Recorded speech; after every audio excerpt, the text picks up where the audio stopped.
আসসালামু আলাইকুম, welcome back to my channel.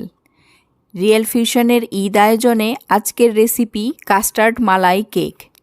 ঈদের আগের দিন রাতে কাস্টার্ড মালাই কেক তৈরি করে ফ্রিজে রেখে দিলে ঈদের দিন যে কোনো খাবারের পরে ঠান্ডা ঠান্ডা এই মালাই কেক খাওয়ার মজাই হয়ে যাবে আলাদা।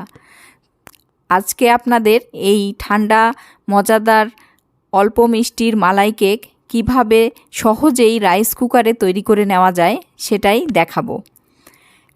কেক আমরা বিভিন্নভাবে তৈরি করে থাকি, আজকে খুব সহজে রাইস কুকারেই 10 মিনিটে কিভাবে এটা তৈরি করে নেওয়া যায় সেটাই আপনাদের দেখাবো। এখানে আমি 3টা ডিম নিয়েছি, প্রায় 1 কাপ ময়দা, 1/4 কাপ দুধ, 2 টেবিল চামচ চিনি আর 1 টেবিল চামচ মতো তেল। এখন একটা মিক্সিং বোল নিয়ে প্রথমেই নিয়ে নিলাম 3টা ডিম। ডিম 3টাকে একটু ফেটিয়ে নিয়ে এরপর এর মধ্যে একে একে দিয়ে দিচ্ছি ময়দা, তারপর চিনি, তারপর দিয়ে দিচ্ছি দুধ, এখন দিয়ে দিব 1 টেবিল চামচ বেকিং পাউডার। সবগুলোকে 2 থেকে 3 মিনিটের মতো ভালোভাবে মিক্স করে নিলাম একটা হুইস্কার দিয়ে।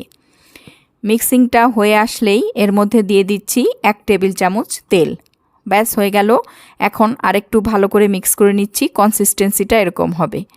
রাইস কুকারের যে বোল থাকে সেটার মধ্যে একটু তেল দিয়ে চারপাশটা নিচটা ভালো করে ব্রাশ করে নিয়ে এর মধ্যে এখন এই লিকুইডটা দিয়ে দিচ্ছি।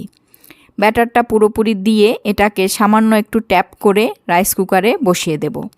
নর্মালি আমরা রাইস কুকিংয়ের জন্য যে অপশন ব্যবহার করি এখানে সেটাই ব্যবহার করব, সেই বাটনটাই অন করে দেব। 10 মিনিট পরে হয়ে গেলে এটা যেরকম ওয়ার্মে চলে আসে সেরকম দেখুন 10 মিনিট পরে ওয়ার্মে চলে এসেছে। এখন এটাকে বের করে নিলাম, কত সুন্দরভাবে ফুলে কেকটা হয়ে গেছে। দেখুন চারপাশ দিয়ে এরকম একটু ঘুরিয়ে নিয়ে এটাকে এখন তুলে নিচ্ছি। নিচেরটাও দেখুন রাইস কুকারে একটুও লাগেনি আর কালারটাও কত সুন্দর হয়ে এসেছে। এটাকে এখন একটা বোলের মধ্যে নিয়ে নিলাম, একটু ঠান্ডা হতে দেব। এর মধ্যে আমি একটা টুথপিক দিয়ে আপনাদের দেখিয়ে দিচ্ছি কেকের ভিতরটা কেমন হয়েছে। দেখুন টুথপিকটা একেবারেই ক্লিন। এটা ঠান্ডা হতে হতে মালাইটা তৈরির জন্য চুলায় একটা প্যান দিয়ে নিয়ে নিলাম 1 কাপ দুধ আর দিচ্ছি 2 টেবিল চামচ চিনি। চিনিটা হালকা নেড়ে একটু হয়ে বলক উঠে আসলেই এর মধ্যে 1 টেবিল চামচ কাস্টার্ড পাউডার, 1 টেবিল চামচ পানি দিয়ে মিক্স করে এটাকে এখন এই দুধের মধ্যে আস্তে আস্তে দিয়ে মিক্স করে নেব। নেড়ে চেড়ে এটাকে একটু ঘন করে নেব। ঘনত্বটা এমন হবে দেখুন, এরকম হাত দিয়ে দিলে 2 পাশটা একসাথে মিলবে না, এরকম করে এটাকে ঘন করে নিতে হবে। আপনারা প্যানের তলাতেও এই পরীক্ষাটা করতে পারেন, এভাবে করে দিলে 2 পাশটা একসাথে হবে না। এই পরিমাণ ঘনত্ব এটা লাগবে। এখন একটা কাঁটা চামচ দিয়ে কেকের উপর পোর্শনটাতে এরকম করে ফুটা ফুটা করে নেব।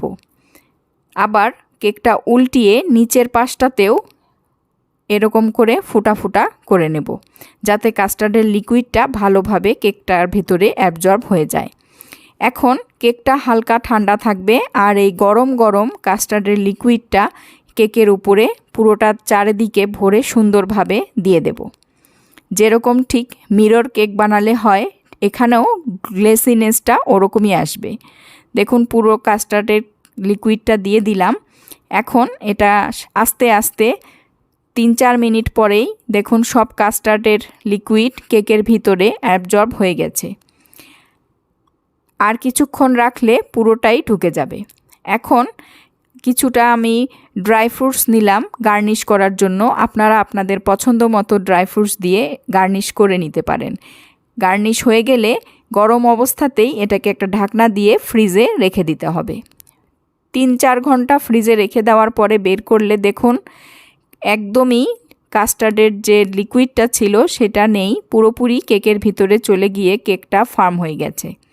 এখন এটাকে আমি একটা প্লেটে তুলে নিচ্ছি। হয়ে গেল সুন্দরভাবে ঠান্ডা ঠান্ডা মালাই কাস্টার্ড কেক। আশা করি ঈদ রেসিপি হিসেবে আপনাদের এটা পছন্দ হয়েছে। অবশ্যই একবার ট্রাই করে দেখবেন, আশা করি ভালো লাগবে। আল্লাহ হাফেজ, দেখা হবে নতুন কোনো রেসিপি।